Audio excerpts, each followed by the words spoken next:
So we're from Curtin University, Department of Physics.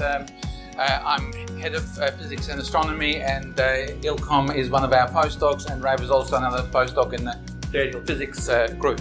First thing, been a fantastic success for us. A huge thank you to all concerned for putting this up together. The theory that we work on is called the Convergent close coupling theory. It's been around for about 30 years now, and I would say this is my third sort of generation of parallelism development. So it's collisions between particles on the atomic scale, and these are the applications that utilize this theory. Okay, we worked on 3 codes in parallel. So ion atom scattering. This was done by Ilkom, and he started this a year ago at the previous GPU Hackathon. I worked on electron-atom scattering. That also started last year, and Rav joined us for the first time and is working on the positron-atom scattering code.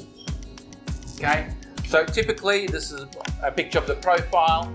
We calculate a large matrix, then we solve the linear equations associated with that matrix. This is what we work, and the primary purpose of us coming here is to improve the way we calculate these matrices, or speed them up. Okay, so for ion atom code, the key was to use map to profile it, and when Ilkom came here, the code already was running on 4 GPUs, so the key issue was to profile it and see if it can be optimized further.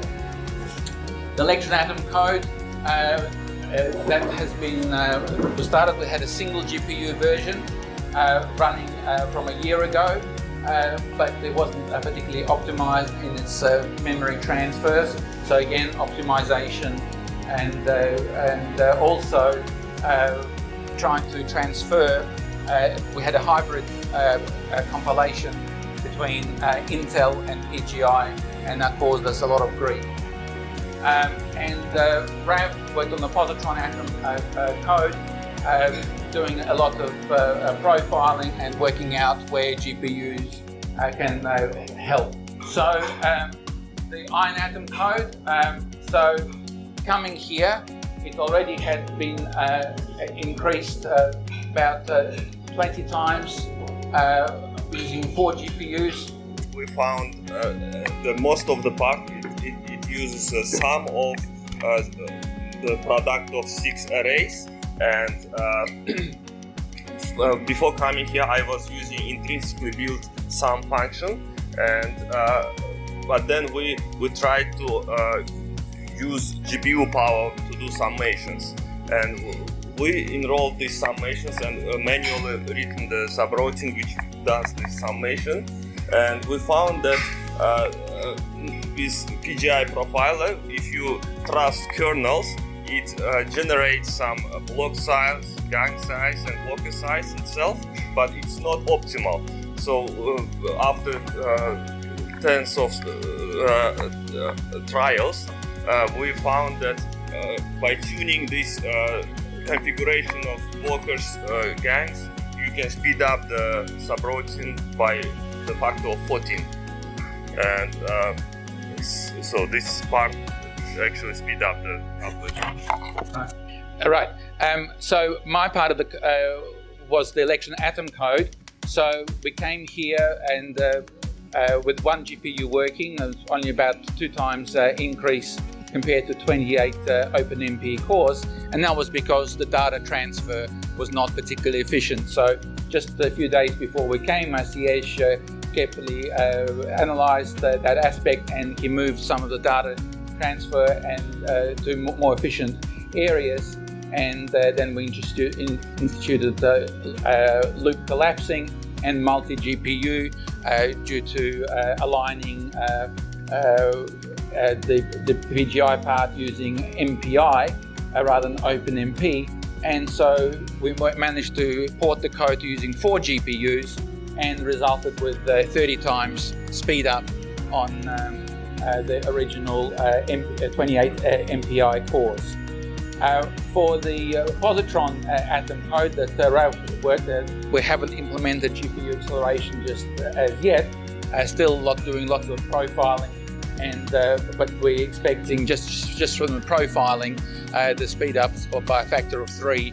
I mentioned before that initialization, you have to be really careful that you're not sampling a lot more memory than you need in something as simple as initialization. Okay, so some of the interesting things. So Ilham just mentioned about you can, really just using the kernel's construct may not give you the most efficient way of the speed up. You can get into it a little sort of deeper and find other more optimal management. Then there's issues of where the GPU memory. Do you want to say anything about that? But the memory which registers you use? We found that if you want to use a large memory on registers memory, large arrays and save on registers memories is not a good idea, because registers memory are very small. So it's better to use global memory for GPU. That thing was new for me, and because of that the code was crashing, and finally we found this today, and this saved me copying over 20 gigabytes of data from CPU to GPU. One of the other lessons we've learned is don't combine two compilers on the same code. For example, when we tried to debug, we couldn't have the debug libraries of PGI and Intel. It would lead to seg violations in trying to run the code. Also, we couldn't find a way to use OpenMP to start up the multiple GPUs, but now we can, because we have now fully compiled the code just using the single PGI compiler. So some of the issues we're sort of in the middle. Of course, we didn't finish quite neatly on time. There's lots of development yet to be done. So we're still trying to chase up some memory issues, but we will have a better way when we use OpenMP to start up the 4 GPUs. The memory issue should go away. So we're looking for more ideal sort of multi-GPU parallelization from OpenMP. Hopefully that will move forward. But and also it's always a very good thing to change compilers, because when you change compiles you find bugs and more greater efficiencies, and it just checks the robustness of your codes. Wishlist from us are the compatibility of compilers. It is clear that we have a new generation of supercomputers coming along with many GPUs. It will be great to have this, that we're putting in a lot of investment of our time and effort in developing codes to use the GPUs. Of course, we need to have those machines available so that we can take advantage of it quite quickly. One of the things I wanted to mention is that, of course, we are all on the bleeding edge of this technology. It is not friendly, it is very challenging. This is a good thing. It's a good thing from my experience of 30 years in academia. It is at these times when the scientists really make good progress, because many others have given up, said it's too hard, they've walked away, leaving you the opportunity to utilize the latest technologies on the latest science. So and now's the time to get involved, and also when these machines come about, there will be a lot of idle cycles there for us, because a lot of people won't know how to take advantage of them. And they're also a critical element, particularly for someone like myself who has many other duties on top of research, and that is the technical support. So I'm indebted to Pawsey and Maciej in particular for supporting us through this. Also, profilers and debuggers, having to know where everything resides, the executables reside on your Pawsey resources. A user shouldn't need to know these things. there ought to be easier ways to engage in the map and the DDT debugging process. And the last comment there is from me to the Pawsey director, is to have the development the users can choose their own shell, but they used to me asking for that.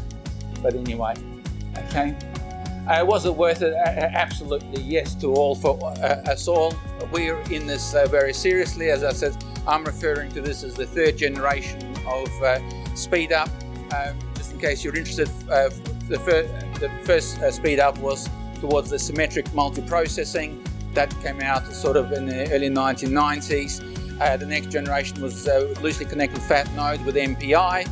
That was a major development for us, and this is the third generation implementation of GPUs. So this is the way of the future for sure. That's it. Thank you very much. Delighted to take any questions.